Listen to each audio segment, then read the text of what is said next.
Hello friends, this Sanjay. आज के इस वीडियो में हम CTET दिसंबर 2021 पेपर 1 से 30 EVS क्वेश्चंस को सॉल्व करेंगे। ये पर्टिकुलर पेपर जो था ये कंडक्ट किया गया 4 जनवरी 2022 को। ये इस वीडियो का हिंदी वर्जन है। अगर आपको सारे आंसर्स और एक्सप्लेनेशंस इंग्लिश में सुनने हैं तो एक और सेपरेट वीडियो है जहाँ पे मैंने सेम क्वेश्चंस को इंग्लिश में कवर किया है। जैसे हमने प्रीवियसली भी डिस्कस किया हुआ है, ये दिसंबर 2021 का जो एग्ज़ाम था वो एक ऑनलाइन मोड में कंडक्ट किया गया था और ये एग्ज़ाम एक्चुअली शुरू हुआ 16 दिसंबर 2021 को और ये चला 21 जनवरी 2022 तक। यानी कि ये एग्ज़ाम जो है वो 23 डेज़ के ऊपर कंडक्ट किया गया था। यानी कि हमारे पास 23 डिफरेंट पेपर 1 के वर्जन्स है सॉल्व करने के लिए। और क्योंकि हर एक पेपर में 30 क्वेश्चंस होते हैं पर सब्जेक्ट, तो इस सीरीज़ में हम हर एक सब्जेक्ट में 690 क्वेश्चंस सॉल्व करेंगे। यानी कि हम 690 EVS क्वेश्चंस भी सॉल्व करेंगे। और ये जो 690 क्वेश्चंस है ये ऑलमोस्ट कंप्लीट EVS सिलेबस को डिटेल में कवर करते हैं। तो आने वाले एग्ज़ाम के प्रिपरेशन के लिए ये बहुत ही यूज़फुल होंगे। तो चलिए शुरू करते हैं। Crocodiles are mainly killed by poachers for which of the following. यानी क्रोकोडाइल्स का पोचिंग किस लिए होता है, उनको पोचर्स जो है वो किस लिए मारते हैं। अब ये question class 5 EVS text book super census chapter से लिया गया है, जहाँ पे ये लिखा है कि many animals are killed for their parts and elephants are killed for their tusks. Tusk जो है वो टीथ होते हैं। और rhinoceros for its horn, tigers, crocodiles and snakes for their skin and musk deer are killed just to make a little scent from its musk. यानी कि crocodiles जो है वो अपने स्किन के लिए मारे जाते हैं। अब क्रोकोडाइल स्किन से जो लेदर बनता है वो फैशन इंडस्ट्री में यूज़ होता है, शूज़ बनाने के लिए, पर्स बनाने के लिए और जैकेट्स बनाने के लिए, और कभी कभी एक्सपेंसिव सूटकेसेस भी बनाए जाते हैं क्रोकोडाइल लेदर से। तो यहाँ पे करेक्ट आंसर है for skin. Bora is a common variety of glutinous rice. It is mainly found in which of the following state. यानी कि बोरा जो है वो एक ग्लूटिनस राइस का वेराइटी है। ग्लूटिनस राइस यानी जिसमें स्टार्च बहुत ज़्यादा है, जो बहुत ही चिपकता है। तो ये किस स्टेट में यूज़ किया जाता है। अब ये क्वेश्चन जो है वो क्लास 4 EVS टेक्स्ट बुक से ईटिंग टुगेदर चैप्टर से लिया गया है, जहाँ पे ये लिखा है कि bora is a common variety of rice used in Assam and it is also called sticky rice. तो यहाँ पे आंसर है Assam.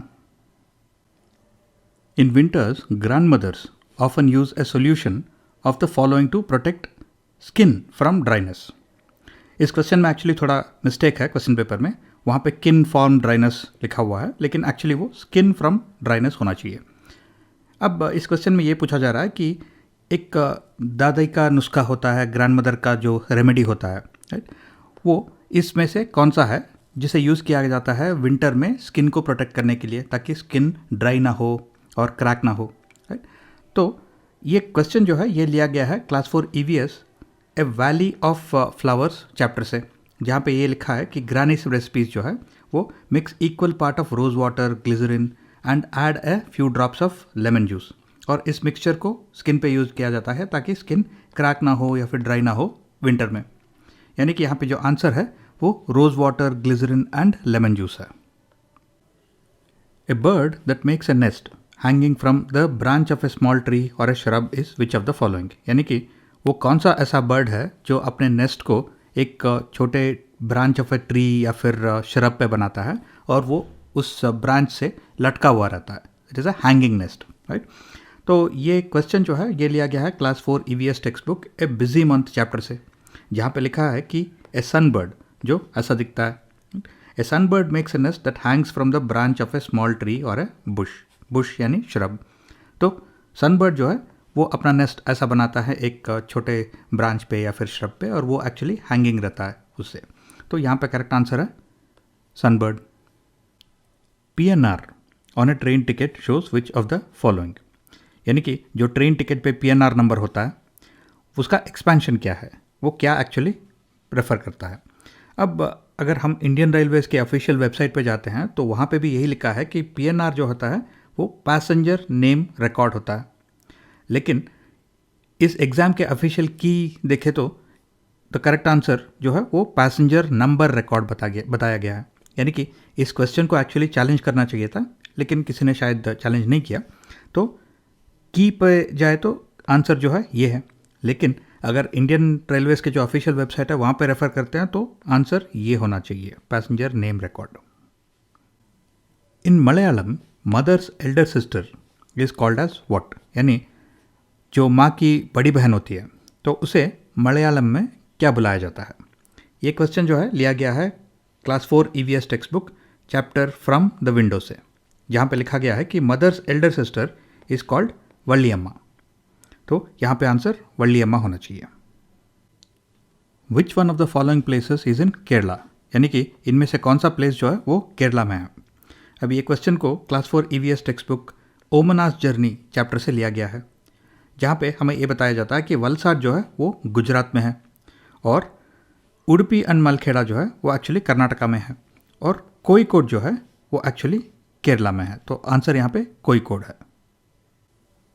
The village got its name from the many khejri trees that grow there, यानी एक गांव है जिसका नाम जो है वहाँ पे क्योंकि बहुत सारे खेजड़ी ट्रीज ग्रो होते हैं तो उन ट्रीज के ऊपर उस विलेज का भी नाम पड़ा। और the people in this village take great care of the plants trees and animals in India this village is where, यानी कि उस गांव के जो लोग हैं वो पेड़ पौधों के और एनिमल्स का बहुत ही ख्याल रखते हैं। तो इंडिया में ये विलेज कहाँ पे है। अब ये क्वेश्चन जो है ये लिया गया है क्लास 4 EVS चैप्टर से, टेक्स्ट बुक से, a story of Amrita chapter से, जहाँ पे ये लिखा है कि खेजड़ली विलेज जो कि जोधपुर के पास है राजस्थान में, तो वो विलेज का नाम इसलिए पड़ा क्योंकि उस विलेज के पास बहुत सारे खेजड़ी ट्रीज जो है वो ग्रो होते हैं, यानी कि Khejri village in the state of Rajasthan. तो यहाँ पे आंसर है Rajasthan. The head of a herd of elephants is which of the following, यानी कि एक हाथियों के झुंड में उसका लीडर कौन होता है। अब ये क्वेश्चन लिया गया है क्लास 4 EVS टेक्स्ट बुक से, a day with Nandu chapter से, जहाँ पे एक नंदू जो है वो एक हाथी का बच्चा है और ये चैप्टर जो है उसकी स्टोरी के बारे में बात करता है। अब उस चैप्टर में ये लिखा गया है कि an elephant heard mainly has females and baby elephant, यानी कि हाथियों के झुंड में जो है यूजुअली सिर्फ फीमेल्स और बेबी एलिफेंट्स रहते हैं और the oldest female is the leader of the heard, यानी कि जो सबसे बुजुर्ग मादा हाथी जो होता है वो उस झुंड का लीडर होता है, यानी कि ओल्डेस्ट फीमेल। तो यहाँ पे आंसर है oldest female elephant. Pottery is made strong by which of the following process, यानी पॉटरी को स्ट्रॉन्ग बनाने के लिए इनमें से कौन से प्रोसेस का इस्तेमाल किया जाता है। ये क्वेश्चन लिया गया है class 3 EVS text book making pots chapter से, जहाँ पे लिखा है कि people also discovered that clay pots could be made stronger by baking them in the fire, यानी कि जब कुछ पॉटर जो है, जो कुम्हार होता है, वो कुछ पॉट्स बनाता है तो जब उन्हें बेक करता है तो तब वो स्ट्रॉन्ग हो जाते हैं। अब अगर आपने ये चैप्टर नहीं भी पढ़ा है तो भी आप आंसर को इजीली आइडेंटिफाई कर सकते हो। जैसे कि बर्निंग है, वो अगर कुछ आप चीज़ को जला रहे हो, उसे बर्न करते हो तो वो राख बन जाता है, तो बर्निंग आंसर नहीं हो सकता। फिर रोस्टिंग जो है वो यूजुअली फूड को रेफ़र करता है, फूड को रोस्ट किया जाता है, राइट, तो ये भी आंसर नहीं हो सकता। स्मेल्टिंग जो है वो एक प्रोसेस होता है जिससे कुछ मेटल्स को मेल्ट करते हैं तो उसे स्मेल्टिंग बोलते हैं, तो ये भी आंसर नहीं हो सकता। तो हमारे पास सिर्फ एक ही ऑप्शन बचता है, वो है बाय बेकिंग, तो करेक्ट आंसर यही है। The part of the plant that can be used for treatment of toothache is which of the following, यानी दांत के दर्द के ट्रीटमेंट के लिए इनमें से कौन सा सामग्री को इस्तेमाल किया जाता है। अब ये क्वेश्चन लिया गया है EVS चैप्टर स्पाइसी रिडल्स से, जिसमें ये बताया जाता है कि क्लोव जो है, यानी जिसे हम लवंग भी बुलाते हैं, तो ये लवंग जो है वो टूथएक के ट्रीटमेंट के लिए इस्तेमाल किया जाता है। अब ये जनरल अवेयरनेस क्वेश्चन भी है क्योंकि आप जानते हैं कि क्लोव से जो ऑयल निकलता है, क्लोव ऑयल, उसे दांत के दर्द को ट्रीट करने के लिए यूज़ करते हैं, तो करेक्ट आंसर यहाँ पे है clove. Identify the correct sequence of making chapati from wheat flour, यानी गेहूं के आटे से चपाती बनाने का प्रोसेस क्या है, वो स्टेप्स हमें आइडेंटिफाई करने हैं। ये क्वेश्चन लिया गया है class 3 EVS text book chapter what is cooking से, जहाँ पे ये लिखा है कि पहले हम गेहूं के आटे को गूंथते हैं और उस डो को हम स्मॉल बॉल्स बनाते हैं और फिर उन्हें रोल करते हैं ताकि वो चपाती की तरह फ्लैट और राउंड बन जाए। फिर उन्हें हम आग में सेकते हैं ताकि वो कुक हो जाए। तो आंसर जो है वो पहला वाला है, नीडिंग द फ्लोर, फिर making balls, then rolling out the balls and cooking it in the fire. और यही जो है वो टेक्स्ट बुक में भी यही इन्फॉर्मेशन दिया गया है. In dance the main poses and expressions demonstrate which of the following. यानी एक अगर आप डांस परफॉर्मेंस देखते हो जैसे कि भरतनाट्यम डांस, तो उसमें जो पोजेस होते हैं और एक्सप्रेशंस होते हैं तो उनमें से क्या कन्वे किया जा रहा है. अब ये क्वेश्चन लिया गया है class 3 EVS chapter saying without speaking से, और इसमें भी ये लिखा गया है कि डांस में जो है मुद्रास और भाव्स होते हैं. जो मुद्रा यानी पोजेस और भाव यानी एक्सप्रेशंस, तो इनके थ्रू फीलिंग्स कन्वे किए जाते हैं. तो करेक्ट आंसर यहाँ पे है feelings. Children who cannot speak and here they learn what. यानी कि जो बच्चे बात नहीं कर सकते, सुन नहीं सकते, तो उन्हें कैसे सिखाया जाता है स्कूल में. ये क्वेश्चन लिया गया है class 3 EVS chapter saying without speaking से, जिसमें भी यही लिखा है कि चिल्ड्रन हु कैनॉट स्पीक और hear and when they go to school to read and write they are taught through sign language. यानी कि यहाँ पे करेक्ट आंसर जो है वो साइन लैंग्वेज है. अगर आपने ये चैप्टर नहीं भी पढ़ा है तो भी अगर आप सारे ऑप्शंस को एक बार देखते हैं तो देख सकते हैं कि ब्रेल जो है वो विजुअली डिसेबल्ड चिल्ड्रन को सिखाया जाता है जो ठीक से देख नहीं सकते, राइट. तो ये आंसर नहीं हो सकता. Next, through their local language. अगर बच्चे बात नहीं कर सकते, सुन नहीं सकते, तो लोकल लैंग्वेज में कैसे सिखाएंगे, तो ये गलत आंसर है. Through native language. अब नेटिव लैंग्वेज भी लोकल लैंग्वेज जैसा ही है, तो ये भी रॉन्ग आंसर है. तो हमारे पास सिर्फ एक ही ऑप्शन बचता है, वो है साइन लैंग्वेज. तो ये करेक्ट आंसर है. Which of the following is different from others. यानी कि इन दिए गए ऑप्शंस में से अलग ऑप्शन कौन सा है. अब बहुत ही सिंपल क्वेश्चन है. रिवर यानी नदी में पानी होता है, लेक यानी झील में पानी होता है, पॉन्ड यानी तालाब में पानी होता है, और स्प्रिंग यानी झरने में भी पानी होता है. तो सिर्फ माउंटेन जो है वो अलग है.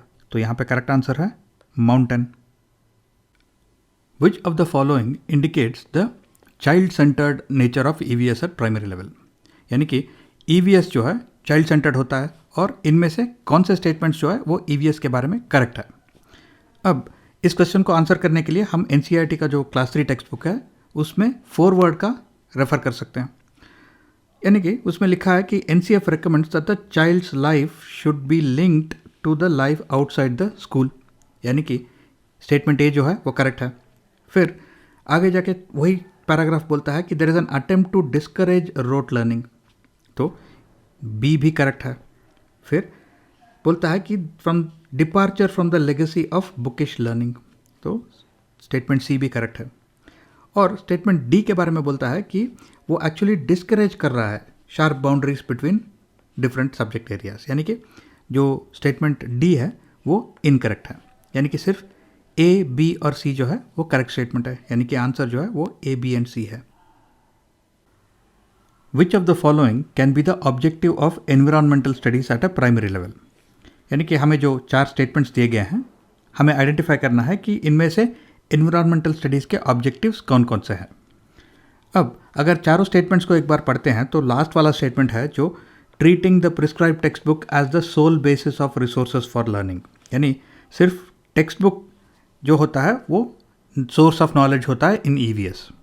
ये स्टेटमेंट गलत है क्योंकि ये EVS टेक्स्ट बुक्स में या फिर EVS सिलेबस डॉक्यूमेंट्स में बहुत बार लिखा गया है कि text book is not the only source of knowledge. यानी कि treating the prescribed text book as the sole basis of resources for learning जो है ये गलत स्टेटमेंट है. तो डी जो है गलत है. तो जो भी आंसर चॉइस में डी है वो ऑप्शन भी गलत होगा. तो लास्ट वाला जो है उसमें डी है तो ये भी एलिमिनेट, इसमें भी डी है एलिमिनेट कर दो, इसमें भी डी है एलिमिनेट कर दो. यानी कि हमारे पास सिर्फ एक ही ऑप्शन बचता है, वो है ऑप्शन 1 जो कि ए, बी एंड सी है. अगर आप स्टेटमेंट्स ए, बी एंड सी को भी एवेल्यूएट करते हो तो देख सकते हो कि ये तीनों स्टेटमेंट जो है वो EVS के ऑब्जेक्टिव्स है. तो उस तरह से भी यही करेक्ट ऑप्शन है. Which of the following statements is true in relation to environmental studies at a primary level. यानी एनवायरमेंटल स्टडीज़ को लेके इनमें से कौन सा स्टेटमेंट जो है वो करेक्ट है, ये हमें आइडेंटिफाई करना है. अब ये चारों स्टेटमेंट्स को हम पढ़ते हैं तो हम इजीली आइडेंटिफाई कर सकते हैं कि इनमें से कौन सा करेक्ट स्टेटमेंट है. और ये क्वेश्चन को ये NCERT class 5 EVS text book का जो फॉरवर्ड है, a note for teachers and parents, उसको देख के भी आंसर कर सकते हैं. जैसे कि लास्ट वाला जो स्टेटमेंट है वो बोल रहा है it is based on a single subject approach. अब हमें मालूम है कि ईवीएस जो है वो एक इंटीग्रेटेड सब्जेक्ट है, वो इंटीग्रेट करता है साइंस, सोशल साइंस और एनवायरमेंटल एजुकेशन को। तो ये लास्ट वाला जो स्टेटमेंट है वो इनकरेक्ट है। Next, the language used in the EVS text book are formal. अब अगर ये note for teachers and parents पढ़ते हैं तो इसमें लिखा है कि the language used in the book is not formal, तो ये स्टेटमेंट भी गलत है। Next, this subject is there in classes 1 and 2 and the issues and concerns related to it are given through language and mathematics. यानी कि EVS जो subject है वो क्लासेस 1 and 2 में भी होता है, लेकिन वहाँ पे ये ईवीएस के जो कॉन्सेप्ट्स है वो लैंग्वेज एंड मैथमेटिक्स के थ्रू सिखाया जाता है। अब एक्चुअली ये गलत स्टेटमेंट है। ये गलत इसलिए क्योंकि ईवीएस एक सेपरेट सब्जेक्ट नहीं होता, जैसे कि यहाँ पे लिखा है this subject is not there in classes 1 and 2। हाँ, ईवीएस के कॉन्सेप्ट ज़रूर सिखाए जाते हैं एट क्लासेस 1 and 2 और ये सिखाए जाते हैं थ्रू लैंग्वेज एंड मैथमेटिक्स, ये करेक्ट है। लेकिन दिस सब्जेक्ट इज देयर जो होता है ये इस स्टेटमेंट को गलत बताता है, क्योंकि this subject is not there होना चाहिए। तो इस वजह से इस स्टेटमेंट को भी हम निकाल देंगे। अब हमारे पास सिर्फ एक ऑप्शन बचता है, पहला वाला, EVS in classes 3 to 5 as a subject integrates the concepts and issues of science, social science and environmental education. ये करेक्ट स्टेटमेंट है और यही जो है इस जो इंट्रोडक्शन पार्ट है उसमें भी यही लिखा हुआ है, तो ये करेक्ट स्टेटमेंट है। विच one of the following should be minimised in the EVS classroom, यानी कि इनमें से कौन से एक्टिविटी को सबसे कम करवाना चाहिए ईवीएस क्लासरूम में। अब इस क्वेश्चन को आंसर करने के लिए हम एनसीईआरटी क्लास 5 ईवीएस का जो इंट्रोडक्शन है फॉरवर्ड, उसमें in note for teachers and parents में पढ़ते हैं, तो वहाँ पे लिखा है कि there is no place for definitions and mere information in this book. यानी कि ईवीएस में डेफिनेशंस और सिर्फ खाली थियोरेटिकल इन्फॉर्मेशन को बहुत ही कम इंपॉर्टेंस दिया गया है। यानी कि डेफिनेशंस और मियर इन्फॉर्मेशन जो है वो डिस्क्रिप्शन होते हैं, तो डिस्क्रिप्शंस को मिनिमाइज़ करना चाहिए ईवीएस क्लासरूम में, तो ये करेक्ट आंसर है। अगर हम जस्ट ऐसे ही सारे ऑप्शंस को भी एक बार एवेल्यूएट करते हैं और इसे एक प्राइमरी स्कूल के बच्चे के नज़रिए से देखते हैं, तो हमें ये आइडेंटिफाई करना चाहिए कि इसमें से कौन सा एक्टिविटीज़ जो है वो इंटरेस्टिंग होते हैं बच्चों के लिए और कौन से एक्टिविटीज़ जो है वो बहुत ही बोरिंग होते हैं। अब जैसे कि आप जानते हैं ईवीएस में जो है प्रैक्टिकल, हैंड्स ऑन और एक्सपेरिमेंटेशन पे ज़्यादा इंपॉर्टेंस दिया गया है। तो फ्री डिबेट्स, जो बच्चे खुद अपने बीच में कुछ डिस्कशन कर रहे हैं, ये एक्टिविटी उनको बहुत पसंद है, तो इसे जो है मिनिमाइज़ नहीं करना चाहिए। नेक्स्ट, पिक्चर रीडिंग, यानी कि बच्चों को पिक्चर्स या फिर फ़ोटोज़ या फिर इमेजेस देखना पसंद है, तो ये भी मिनिमाइज़ नहीं करना चाहिए। और नरेटिव्स यानी स्टोरीज़, क्योंकि ईवीएस में बहुत सारे जो टॉपिक्स हैं वो स्टोरीज़ के थ्रू सिखाए जाते हैं, तो नरेटिव्स या फिर स्टोरीज़ को भी मिनिमाइज़ नहीं करना है। अब डिस्क्रिप्शंस जो है, यानी कि सिर्फ अगर आप थियरी बता रहे हो बच्चों को, तो इससे वो बहुत जल्दी बोर हो जाते हैं, तो इसे मिनिमाइज़ करना चाहिए, तो ये करेक्ट आंसर है। The real challenge for EVS learning at primary level is what, यानी कि ईवीएस टीचिंग और लर्निंग प्रोसेस में जो सबसे चैलेंजिंग एक्टिविटी है वो कौन सा है। अब इस क्वेश्चन को हमें टीचर के नज़रिए से देखना होगा। अब जैसे कि हम बहुत सारे ईवीएस पेडागॉजी क्वेश्चंस को आंसर करते आए हुए हैं, तो इसको भी हम दो तरह से आंसर कर सकते हैं। या तो अगर हमने ये एनसीईआरटी क्लास 5 ईवीएस का जो फॉरवर्ड है, इंट्रोडक्शन है, a note for teachers and parents, वो पार्ट अगर हमने पढ़ा है तो उसमें लिखा है कि the real challenge is to provide children with opportunities to express, learn by doing, ask questions and experiment. यानी कि अपॉर्चुनिटीज़ टू एक्सप्रेस यहाँ पे लिखा हुआ है, तो ये जो है रियल चैलेंज होता है। अगर हमने ये डिस्क्रिप्शन या फिर ये इन्फॉर्मेशन नहीं भी पढ़ा है, तो भी अगर हम सारे ऑप्शंस को एक बार इवैल्यूएट करते हैं तो देखते हैं कि पहला वाला जो है वो डेफिनेशंस एंड इन्फॉर्मेशन की बात कर रहा है। अब डेफिनेशंस और इन्फॉर्मेशन जो है वो आपको किसी भी टेक्स्ट बुक में मिल जाएंगे या फिर गूगल करने से विकिपीडिया जैसे साइट में मिल जाएंगे। तो अगर आपको सिर्फ डेफिनेशंस और इन्फॉर्मेशन बताना है बच्चों को, तो ये कोई चैलेंजिंग एक्टिविटी नहीं है। नेक्स्ट, रोट लर्निंग यानी मेमोराइजेशन यानी बाय हार्ट करना। अब रोट लर्निंग भी जो है वो कोई चैलेंजिंग एक्टिविटी नहीं है। आप बच्चों को कुछ इन्फॉर्मेशन दीजिए और बोलिए कि कल तक तुम्हें इसे मेमोराइज करना होगा, वो कर लेंगे, तो ये भी टीचर के लिए कोई चैलेंजिंग एक्टिविटी नहीं है। Next, description of concepts. अब आप कोई भी टेक्स्ट बुक देख लीजिए या फिर वेबसाइट पे आपको बहुत सारे कॉन्सेप्ट्स के डिस्क्रिप्शंस मिल जाएंगे। अब फिर ये अगर आपको प्रिंट आउट निकाल के बच्चों को देना है, सिर्फ बच्चों को इतना ही सिखाना है, तो ये भी टीचर के लिए कोई मुश्किल बात नहीं है, तो ये भी चैलेंज नहीं है। अब लास्ट वाला जो है, opportunities for children to express themselves, यानी कि अगर टीचर को एक ऐसा teaching and learning process develop करना है जिससे बच्चों को अपॉर्चुनिटीज़ मिल सके खुद को एक्सप्रेस करने के लिए, या फिर वो खुद अपने हाथ से कुछ करके सीख सके, क्वेश्चंस पूछ सके और एक्सपेरिमेंट कर सके, तो ये सारे एक्टिविटीज़ को डिज़ाइन करने में एक टीचर को चैलेंज हो सकता है। तो ये है रियल चैलेंज, और आंसर चौथा वाला है।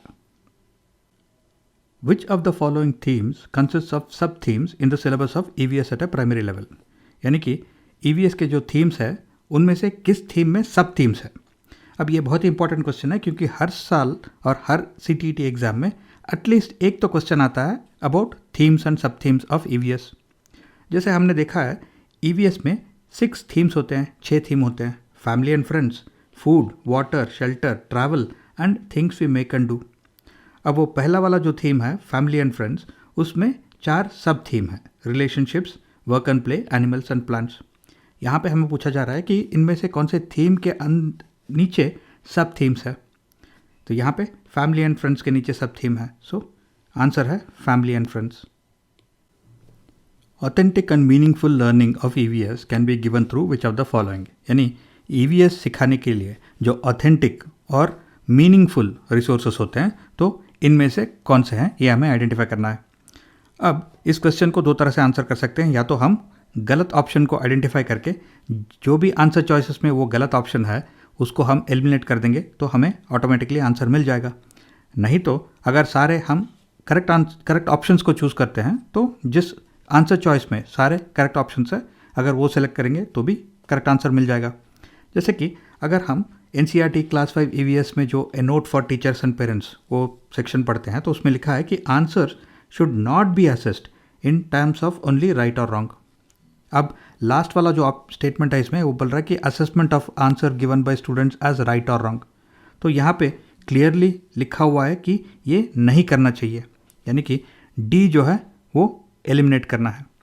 अब अगर सारे आंसर चॉइसेस देखते हैं तो जिसमें भी ये D है तो वो इनकरेक्ट होगा। तो ये पहला वाला, दूसरा वाला और तीसरा वाला सब में जो है D स्टेटमेंट एक ऑप्शन है, तो इन तीनों को हम डायरेक्टली एलिमिनेट कर सकते हैं। तो हमारे पास सिर्फ एक ऑप्शन बचता है, वो A, B एंड C, तो ऑटोमेटिकली ये करेक्ट आंसर होना चाहिए।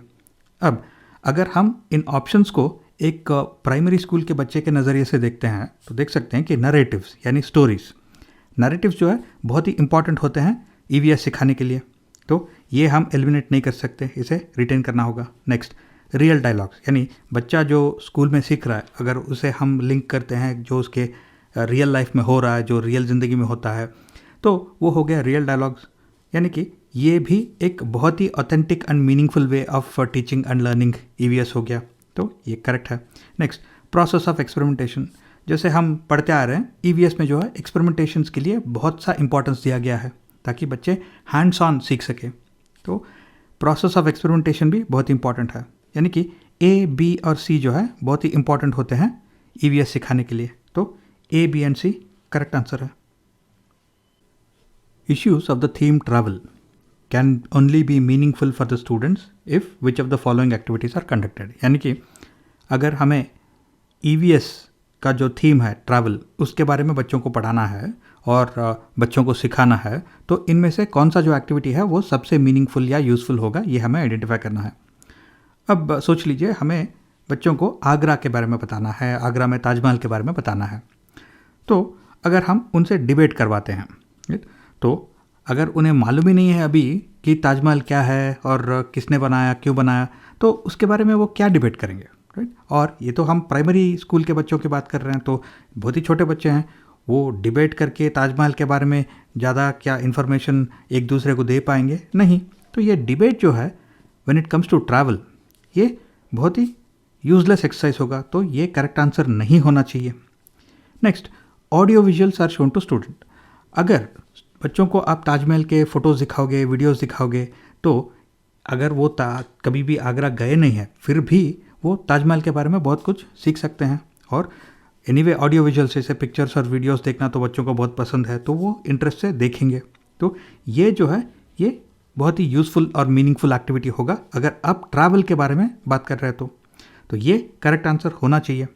Next, demonstrations are given by teacher. Demonstration जो है वो ट्रैवल के बारे में लेके ज़्यादा तो यूज़फुल नहीं रहता, specially at a primary school level, तो डेमोन्स्ट्रेशन को हम एलिमिनेट कर देंगे।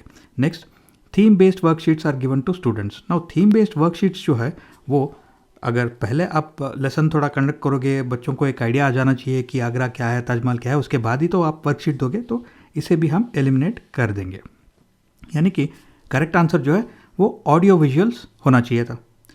और अगर हम EVS class 3 to 5 syllabus document देखते हैं तो उसमें भी मेंशन है कि stories, posters, place, films and other media should be used, यानी ये भी जो है ऑडियो विजुअल्स की बात कर रहा है। लेकिन अगर हम इस क्वेश्चन का जो ऑफिशियल फाइनल आंसर की है वो देखते हैं तो उसमें आंसर है if debates are conducted around the issue बताया गया है। तो शायद आंसर की गलत है और करेक्ट आंसर जो है वो इफ़ ऑडियो विजुअल होना चाहिए था। लेकिन किसी ने शायद आंसर की को चैलेंज नहीं किया, तो आंसर की if debates are conducted around the issue बता रहा है। Besides the EVS text books which one of the following may be a good resource for EVS learning, यानी कि EVS टेक्स्ट बुक्स के अलावा इनमें से कौन से जो है बेस्ट रिसोर्सेस होते हैं EVS के बारे में सिखाने के लिए। अब अगर हम ये सारे ऑप्शंस को देखते हैं तो हमें ये मन में रखना चाहिए कि EVS में जो है प्रैक्टिकल, हैंड्स ऑन और ऑब्जर्वेशन और एक्सपेरिमेंटेशन के लिए बहुत सारा इंपॉर्टेंस दिया गया है, और थियरी और डिस्क्रिप्शंस और जो अगर सिर्फ पढ़ाई लिखाई करना है तो उसके लिए कम इंपॉर्टेंस दिया गया है। अब एनसाइक्लोपीडिया जो है और विकीपीडिया जो है ये सिर्फ रीडिंग होता है, तो ये बहुत ही कम इंटरेस्टिंग होता है फॉर प्राइमरी स्कूल चिल्ड्रन, तो इन दोनों को हम एलिमिनेट कर देंगे। नेक्स्ट, रेडियो शायद विकीपीडिया या फिर एनसाइक्लोपीडिया से थोड़ा बेहतर है, लेकिन आपको अगर बच्चों को देखोगे तो बहुत सारे बच्चों को रेडियो सुनने में भी कोई इंटरेस्ट नहीं रहता, राइट, तो ये भी हम एलिमिनेट कर देंगे। अब फील्ड विजिट्स जो है, यानी अगर बच्चे एक जू जा रहे हैं या फिर एक फैक्ट्री पे जा रहे हैं, एक फार्म पे जा रहे हैं और वहाँ पे खुद देख के कुछ ऑब्जर्व करके सीख रहे हैं, तो ये जो है बेस्ट मेथड होता है EVS के बारे में सिखाने के लिए। तो फील्ड विजिट्स जो है वो करेक्ट आंसर है यहाँ पे। और अगर हम EVS के क्लास 3, 4, 5 टेक्स्ट बुक्स देखते हैं या फिर ये NCERT EVS का जो इंट्रोडक्शन है, note to teachers and parents, वो पढ़ते हैं तो बहुत सारे जगहों पे ऐसा लिखा है visit a farm, visit it, right, take the children and visit it, visit a post office, यानी ये फील्ड विजिट्स के लिए बहुत सारा इंपॉर्टेंस दिया गया है इस टेक्स्ट बुक में भी। तो करेक्ट आंसर जो है वो फील्ड विजिट्स है। Socio-cultural issues related to water theme can be effectively learned through which of the options, यानी कि अगर हमें बच्चों को पानी के बारे में, सोशियो कल्चरल इश्यूज़ के बारे में सिखाना है तो इनमें से सबसे बेस्ट ऑप्शंस कौन से हैं।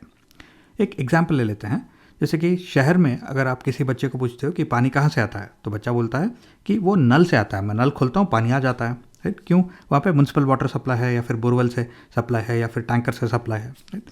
और अगर आप एक कोई गांव के बच्चे को पूछते हो कि पानी कहाँ से आता है, तो वो बोलता है पानी जो है मेरे फादर या फिर मेरी मदर जो है वो जाके कुएं में से लेके आती है, राइट। तो ये सोशियो कल्चरल इश्यूज़ जो है वो इम्पैक्ट करते हैं कि आपको पानी एक्चुअली कहाँ से मिलता है, राइट। शहर के बच्चों को पानी बहुत ही ईजी लगता होगा कि नल खोला पानी आ गया, तो उतना इम्पॉर्टेंट रिसोर्स नहीं लगता उनको। लेकिन गांव के बच्चों को पता है कि अगर पानी घर में नहीं है, अगर आज जब माँ कुएं के पास नहीं गई पानी लाने के लिए तो घर में पानी नहीं रहेगा, तो उन्हें पानी का इंपॉर्टेंस मालूम है। तो ये सोशियो कल्चरल इश्यूज़ है, राइट। तो अगर हम सारे ऑप्शंस को देखते हैं तो हमें पहले फील्ड ट्रिप के बारे में सोचना है। फील्ड ट्रिप यानी अगर बच्चे ट्रिप पे जाते हैं, एक विलेज पे जाते हैं और देखते हैं कि यहाँ पे पानी किस तरह से लाया जा रहा है, राइट। और गांव के बच्चे जो है वो शहर जाते हैं और देखते हैं कि शहर में पानी की कितनी सहूलियत है। तो ये फील्ड ट्रिप के द्वारा वो वाटर थीम के बारे में, सोशियो कल्चरल इश्यूज़ के बारे में सीख सकते हैं, राइट। तो ये सी जो है ये करेक्ट है। तो जो भी आंसर चॉइसेस है उसमें सी ज़रूर होना चाहिए। तो हम ये डी ओनली को एलिमिनेट कर देंगे क्योंकि इसमें सी नहीं है। नेक्स्ट, पहला वाला है रोल प्ले। अब बच्चे जो है एक अगर नाटक करते हैं या फिर एक ड्रामा करते हैं और उस ड्रामा के थ्रू, स्टोरी के थ्रू, नरेटिव के थ्रू अगर सोशियो कल्चरल इश्यूज़ के बारे में डिस्कस करते हैं तो उनको जो है वो समझ में आता है और उनको याद भी रहता है। तो रोल प्ले, नरेटिव, स्टोरीज जो है वो बहुत ही इंपॉर्टेंट होते हैं EVS में। तो करेक्ट आंसर में ए भी होना चाहिए। तो हम सी एंड डी को एलिमिनेट कर देंगे और सी ओनली को एलिमिनेट कर देंगे क्योंकि सिर्फ फर्स्ट ऑप्शन में जो है वो ए है। तो इसमें ए है और सी भी है। अब ऑप्शन बी को भी देख लेते हैं। बी जो है वो रियल डायलॉग अमंग स्टूडेंट्स। अब रियल डायलॉग यानी बच्चे जो है अपने रियल वर्ल्ड एक्सपीरियंसेस को शेयर कर रहे हैं। तो अगर गांव के बच्चे अपने घर में पानी कैसा आता है वो डिस्क्राइब करते हैं, जो टाउन से या फिर शहर से आए हुए हैं बच्चे वो डिस्क्राइब करते हैं, तो बच्चे जो है एक दूसरे से सीखते हैं कि पानी उनके घर में कैसे आता है और पानी का क्या इंपॉर्टेंस है। तो ये रियल डायलॉग भी बहुत ही इंपॉर्टेंट होता है ईवीएस सीखने में और सिखाने में। तो ए, बी और सी जो है वो इंपॉर्टेंट है, तो ए, बी एंड सी, तो करेक्ट आंसर यही है। EVS textbook contains real stories, narratives and real events for learning of EVS because of which of the following। यानी कि EVS textbook में सच्ची कहानियाँ, रियल स्टोरीज और नैरेटिव्स और रियल इवेंट्स के बारे में लिखा होता है। तो ये किस लिए होता है? अब पहला ऑप्शन है they are rich source of information and learning. ये करेक्ट ऑप्शन है, क्योंकि अगर मैं आपको सुभाष चंद्र बोस के बारे में बताता हूँ, वो एक रियल स्टोरी है, और ये नरेट करता हूँ कि उन्होंने इंडियन नेशनल आर्मी को कैसे बिल्ड किया, तो ये भी एक नरेटिव है। और अगर मैं कुछ रियल इवेंट्स के बारे में बोलता हूँ, उनके लड़ाई जो है ब्रिटिशर्स के अगेंस्ट, तो उसमें से कुछ रियल इवेंट्स के बारे में आपको डिस्क्राइब करता हूँ, तो इसके थ्रू आपको बहुत सारा इन्फॉर्मेशन मिल जाएगा। और वो ब्रिटिश एरा में जो इंडिपेंडेंस स्ट्रगल था, तो उसके बारे में भी आपको बहुत सारा लर्निंग हो जाएगा। तो ये rich source of information and learning होते हैं स्टोरीज, नरेटिव्स और रियल इवेंट्स, तो ये करेक्ट है। Next, they inspire students, teachers and community.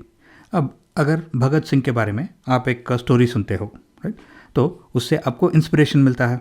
तो ऐसे रियल स्टोरीज जो है और नरेटिव्स जो है, रियल इवेंट्स जो है, वो इंस्पायर करते हैं स्टूडेंट्स को, टीचर्स को और कम्युनिटी को भी, तो ये भी करेक्ट ऑप्शन है। Next, they can provide us with an opportunity to revisit experiences that we are familiar with. अब मैं अगर आपको एक स्टोरी सुनाता हूँ कि मैं कैसे अंडमान निकोबार गया था और वहाँ पे वो जो सेलुलर जेल है उसको देखने के लिए गया था, तो वहाँ पे कैसे छोटे छोटे कमरे थे जिनमें हमारे जो फ्रीडम फाइटर्स थे उनको बंद किया जाता था। तो अगर मैं आपको एक स्टोरी मैं नरेट कर रहा हूँ, मेरा एक्सपीरियंस जो है वो आपके साथ शेयर कर रहा हूँ, तो आप मेरे नरेशन, मेरे स्टोरी के थ्रू मेरे एक्सपीरियंसेस को आप शेयर कर सकते हो, आप सीख सकते हो मेरे एक्सपीरियंस से, तो ये भी करेक्ट आंसर है। अब लास्ट वाला है they make pedagogy of EVS easy for the teachers. अब स्टोरीज, नरेटिव्स और रियल इवेंट्स जो है वो इसलिए डेफिनेटली नहीं इंक्लूड किए जाते कि वो टीचर्स को पेडागॉजी या फिर टीचर्स को ईजी बनाए वो सिलेबस, तो ये जो है ये गलत स्टेटमेंट है। अब क्योंकि ए, बी एंड सी तीनों करेक्ट है, तो ऑप्शन 4 जो है ए, बी एंड सी ये करेक्ट ऑप्शन है। लेकिन अगर आप इस क्वेश्चन का ऑफिशियल आंसर की देखोगे तो उसमें करेक्ट ऑप्शन जो है वो डी दिया गया है, जो कि कंप्लीटली गलत है। तो आंसर की को एक्चुअली चैलेंज करना चाहिए था, लेकिन क्योंकि किसी ने चैलेंज नहीं किया तो फाइनल आंसर की में भी ऑप्शन डी दिया गया है। लेकिन करेक्ट ऑप्शन जो है वो ए, बी एंड सी होना चाहिए। For consolidating the learning of EVS the focus of assessment should be on which of the following. यानी कि ईवीएस के टीचिंग लर्निंग प्रोसेस को अगर कंसोलिडेट करना है, यानी कि अगर टीचर को उसका टीचिंग मेथोडोलॉजी या फिर सिलेबस या फिर पेडागोजी जो है वो चेंज करना है, तो किस तरह का असेसमेंट जो है करना चाहिए, ये ऑप्शंस में से। अब इनफॉर्मल लर्निंग को आप इग्नोर कर सकते हो क्योंकि इसका एक टेम्पलेट फॉर्मेट कुछ नहीं होता, तो ये इनफॉर्मल होता है, अनस्ट्रक्चर्ड होता है, तो इसे इग्नोर करेंगे। नेक्स्ट, बाकी 3 जो ऑप्शंस है for learning, of learning and as learning, इनके बारे में आपको थोड़ा आइडिया रहना चाहिए क्योंकि इनके बारे में ऑलमोस्ट एवरी ईयर एक ना एक तो क्वेश्चन आता है।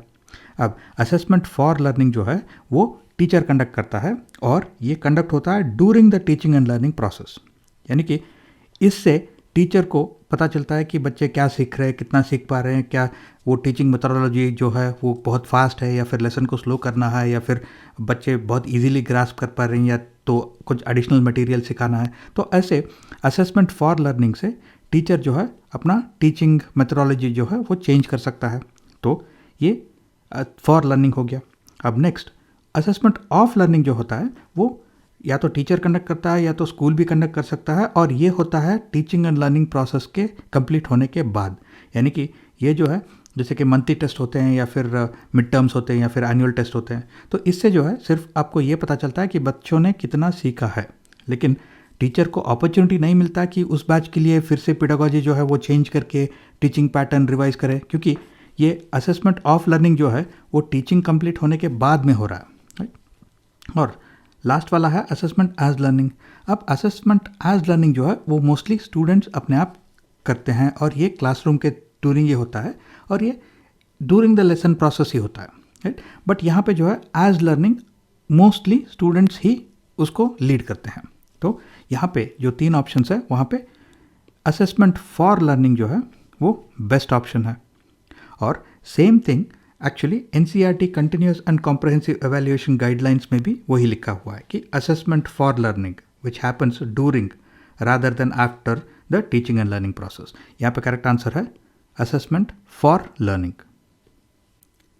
Raja, an EVS teacher, uses an assessment tool that clearly indicates achievement criteria across all the components of the student's work, from written to oral to visual. The teacher is using which of the following? यानी राजा जो है एक EVS teacher एक assessment tool का इस्तेमाल करता है जिसमें क्लियरली इंडिकेट किए गए हैं सारे अचीवमेंट क्राइटेरिया जो कि स्टूडेंट्स को असेस करने के लिए यूज़ किए जाएंगे across different types of parameters. तो ये टीचर जो है इनमें से कौन सा टूल यूज़ कर रहा है। अब ये सारे जो है टूल्स EVS असेसमेंट के लिए यूज़ होते हैं, तो इन सब के बारे में आपको एक जनरल आइडिया होना चाहिए क्योंकि इनके बारे में एक ना एक तो क्वेश्चन ज़रूर आता है। अब ये क्वेश्चन को आंसर करने के लिए अगर हम NCERT continuous and comprehensive evaluation guidelines में पढ़ते हैं तो यहाँ पे रूब्रिक के बारे में बताया गया है। अब रूब्रिक जो है एक क्लियर सेट ऑफ क्राइटेरिया देता है to assess the students work which includes the description of the levels of performance, quality of the criteria, right? तो rubric का एक एग्जाम्पल मैंने यहाँ पे दिया हुआ है। rubric जो है ये ऐसा एक टेम्पलेट होता है। इस टेम्पलेट में एक एक लाइन को अगर हम देखते हैं तो पहले वाले का एक को एक्सपैंड किया है मैंने यहाँ पे। ये पैरामीटर जो है level of engagement of the student in the class को मेजर कर रहा है। अब ये क्लियरली एक क्राइटेरिया को एक्सप्लेन कर रहा है कि अगर बच्चा जो है क्लास में बहुत ही proactively contributes to the class by offering ideas and asking questions, then you will rate the child as 4। यानी कि वो बच्चा जो है एक्टिवली अगर क्लास में पार्टिसिपेट कर रहा है, क्वेश्चंस पूछ रहा है, तो उसको आप 4 रेट करोगे। अगर बच्चा student never contributes in the class and is always silent, right, then आपको उसको 1 रेट करना होगा। तो ये जो है level of engagement in the class, अगर बच्चे को 4, 3, 2, 1 पे रेट करना है तो यहाँ पे क्राइटेरिया जो है क्लियरली एक्सप्लेन किया गया है कि कब आप उसको 4 पे रेट कर सकते हो, कब 3 पे, कब 2 पे और किस सिचुएशन को उसमें उसको 1 पे रेट करना होगा। तो ये है रूब्रिक का एग्जाम्पल। तो आंसर यहाँ पे है rubric. Self assessment in EVS is which of the following, यानी कि इन स्टेटमेंट्स में से कौन से सेल्फ असेसमेंट के बारे में करेक्ट है। अब आपको assessment of learning, assessment as learning and assessment for learning ये तीनों कॉन्सेप्ट्स के बारे में ठीक से पढ़ के रिमेंबर करना होगा क्योंकि इनके बारे में हर साल एटलीस्ट 1 क्वेश्चन तो ज़रूर आता है। अब सेल्फ असेसमेंट जो है वो असेसमेंट एज लर्निंग है, यानी कि ये सेल्फ असेसमेंट जो स्टूडेंट्स खुद अपने आप को असेस कर रहे हैं वो असेसमेंट एज लर्निंग होता है। और क्योंकि ए करेक्ट है तो हम सी ओनली को एलिमिनेट कर देंगे क्योंकि करेक्ट आंसर में ए होना चाहिए। नेक्स्ट, लर्निंग अबाउट लर्निंग, क्योंकि ये सेल्फ असेसमेंट हो रहा है तो बच्चे जो है वो सीखने के बारे में सीख रहे हैं कि उन्होंने क्या अब तक क्या सीखा है, आगे उनको क्या सीखना है। तो ये लर्निंग अबाउट लर्निंग जो है वो भी करेक्ट है सेल्फ असेसमेंट के बारे में, तो ये भी आपको याद रखना है। अब क्योंकि बी भी करेक्ट है तो करेक्ट आंसर में बी होना चाहिए, तो ए एंड सी ओनली को एलिमिनेट कर देंगे, ए सी एंड डी को भी एलिमिनेट कर देंगे क्योंकि उसमें बी नहीं है। तो सिर्फ ऑप्शन 1 में ए और बी दोनों है, तो करेक्ट आंसर यही है। अब next, judgments about achievements and the outcome of learning, ये भी करेक्ट स्टेटमेंट है क्योंकि अगर आप सेल्फ असेसमेंट कर रहे हो तो आपको डेफिनेटली पता चलता है कि आपने कितना सीखा है, आउटकम ऑफ लर्निंग, और आपके अचीवमेंट्स क्या है। तो सी भी करेक्ट स्टेटमेंट है, तो ए, बी एंड सी तीनों करेक्ट है। अब अगर आप NCERT continuous and comprehensive evaluation guidelines document को पढ़ते हैं तो उसमें भी self assessment and self learning process के बारे में डिटेल में एक्सप्लेन किया गया है, जिसको यूज़ करके भी आप आंसर को चूज कर सकते हो। Learning of EVS is based on the principle of what, यानी EVS को सीखने में या सिखाने में इनमें से कौन से प्रिंसिपल का इस्तेमाल होता है। अब ये क्वेश्चन आंसर करने से पहले आपको पहले ये याद रखना चाहिए कि EVS जो है वो प्राइमरी लेवल के बच्चों को सिखाया जा रहा है। तो प्राइमरी लेवल के बच्चों को आप किस तरह से कुछ भी सिखाओगे। तो अगर ऑप्शंस कंसिडर करते हैं तो पहला है सिंपल टू कॉम्प्लेक्स, ये करेक्ट आंसर है, क्योंकि पहले आप बच्चों को सिंपल कॉन्सेप्ट्स जैसे कि 1+1 सिखाओगे, उसके बाद ही कॉम्प्लेक्स कॉन्सेप्ट्स जैसे कि 1000+1000 या फिर 1000+100, तो ऐसे नेक्स्ट सिखाओगे। तो पहले सिंपल बाद में कॉम्प्लेक्स, तो ये करेक्ट आंसर है। उसका नेक्स्ट ऑप्शन है कॉम्प्लेक्स टू सिंपल, ये इसका उल्टा है, तो ये इनकरेक्ट है। उसके बाद ग्लोबल टू लोकल, अब पहले आप बच्चों को लोकल कॉन्सेप्ट्स और लोकल आइडियाज़ के बारे में सिखाओगे जो वो अपने इर्द गिर्द देख सकते हैं, राइट। उसके बाद में ही आप उनको ग्लोबल कॉन्सेप्ट्स के बारे में, ग्लोबल आइडियाज़ के बारे में सिखाओगे। तो पहले लोकल बाद में ग्लोबल, तो ये उल्टा होना चाहिए, तो ये भी इनकरेक्ट है।